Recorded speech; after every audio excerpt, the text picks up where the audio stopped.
Okay, this is exciting, okay? Every time I always like get back into foldables, I always get really excited. I don't know what it is. Foldable devices, it's just so different than what we're usually used to. Like switching between like an iPhone and the S24 Ultra and stuff, it's cool, it's fun, but I mean, it's not as different as like switching to like an actual like foldable device, you know?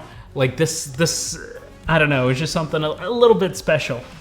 While that's transferring, right off the bat, I can tell you, this device feels really nice in your hands. Like, I think every year Samsung has taken it a step above and made it a little more premium. This year, we don't have that many changes to the actual device compared to the Fold 5. The squared off edges and just how flat everything feels and looks made it slightly thinner, slightly lighter compared to prior year. But oh man, I miss this big screen. Look how good that feels. Whew.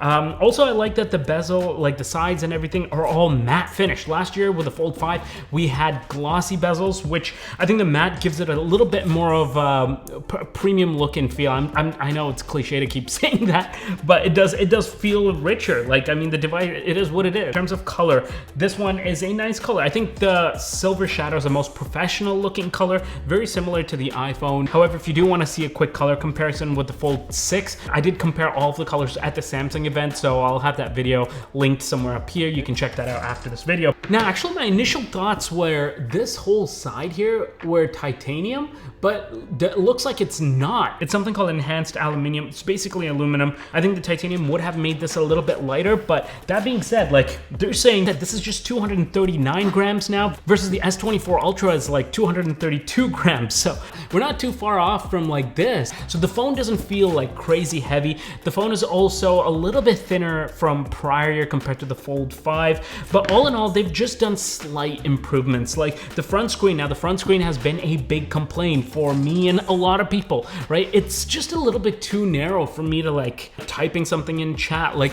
it's still a long ways to come. I want this screen to get a little bit bigger. We don't need phablet territory. Screen to screen, that's how much extra screen you're getting on the S24 Ultra. I don't care about the height, but this part, I need it to be just slightly wider, just a little bit wider. If you've never tried like this foldable device, guys, you definitely gotta check it out, especially if you like doing like entertainment or productivity stuff or multitasking on your phone on the go.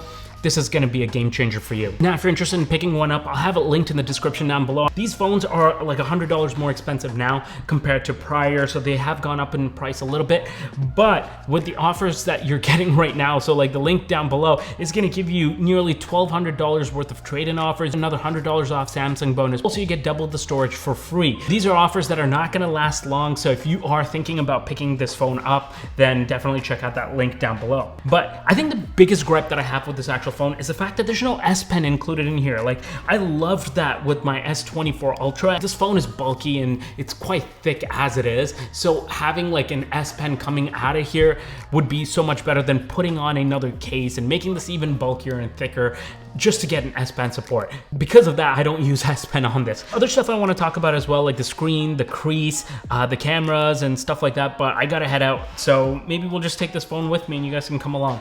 We'll go ahead and check it out along the way. Okay, we're good to go. Boom. So I've owned the Tesla Model Y for about 2.5 years or so now, and I love the car. Don't get me wrong, absolutely fantastic. I want something a little different.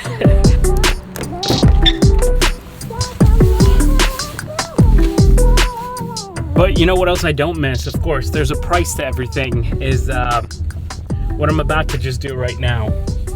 I just pulled up to a gas station.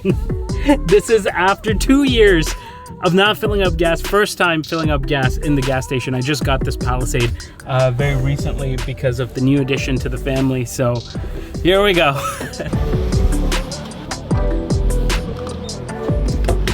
Oh man, let's see what the damage is. It's been so long since I've pumped gas. This, by the way, is on the 10 megapixel Fold 6 front-facing camera. It's not the best camera on this phone, but hey, it's doing, it looks like it's doing a pretty good job. Also, microphone is coming straight out of the Fold.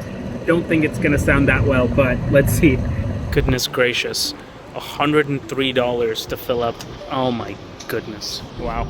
firstly, the display, okay? The display is awesome. This year, just like last year, they've kind of killed it again. You know, you have the 120 hertz, you have 2600 nits peak brightness on both the front and the main display.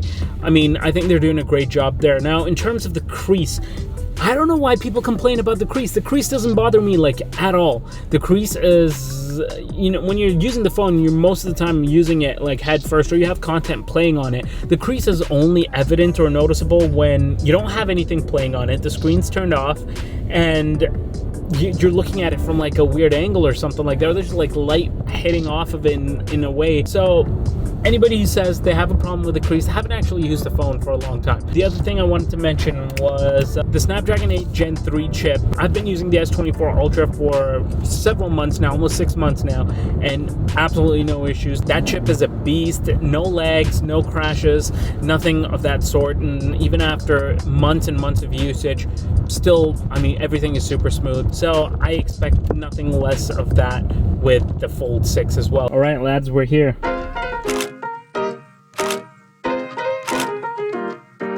Here it is.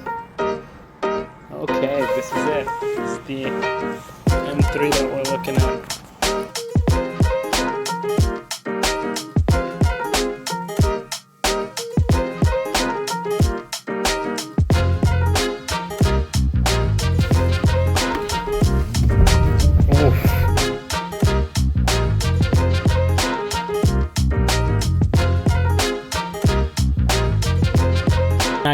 We're not gonna talk about this experience. So I was actually under the impression that used cars I'd probably be able to get a better rate on it, but apparently not.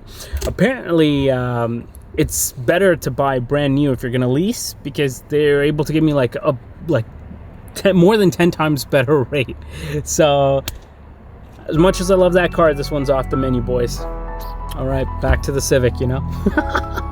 I don't make that Siobhan kind of money yet, so gotta be real, you know?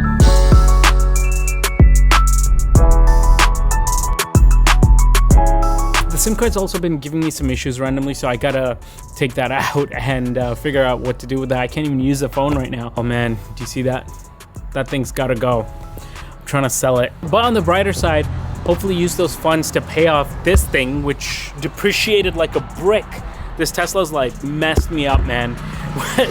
With Elon Musk's price drops and EVs like dropping like bricks, absolute bricks, it's like messed up my entire entire plans for this car. But trying to sell this car as well, and hopefully get something a little bit spicy, you know, with a little more life, a little more feeling to it. So up front you do get that 10 megapixel selfie camera, which we were using earlier. This lens under the screen here, which you can see, this is the lowest. I think it's like 4 megapixel or something like that. You have the 50 megapixel, which is similar to last year, but that's the bread and butter lens. You also have the 12 megapixel ultra wide lens, which will now allow you to shoot 4K 60. And then finally you have a 3x telephoto lens at 10 megapixels. And you've also seen some photos by now, so that's a good representative. But I will definitely be doing a lot more of this stuff in a better comparison to my iPhone 15 Pro Max as well as the S24 Ultra in the coming days, so make sure you guys are subbed for that. I think that's about it for this video. Obviously I couldn't do like the battery test and everything like that. Now, fun fact, the battery on this is actually smaller than the S24 Ultra. It's about 4400 milliamps, so it'll be interesting to see how things go. Hopefully with the new Snapdragon 8 Gen 3 chip, it's a little more efficient, but yeah, we'll have to see that. I'll probably take a look at that in my real day in the life or inside the review or something like that. So make sure you guys are stay tuned and you sub to the channel for all of that. Make sure you guys check out the link in the description down below. Get yourself a nice discount, a good trade-in value. I'll see you guys in one of these 2 videos over here, and until then, I appreciate you guys watching, man. You guys come through every time I put out a video. If you watched this far, I love you guys. Put in the comment section down below M3.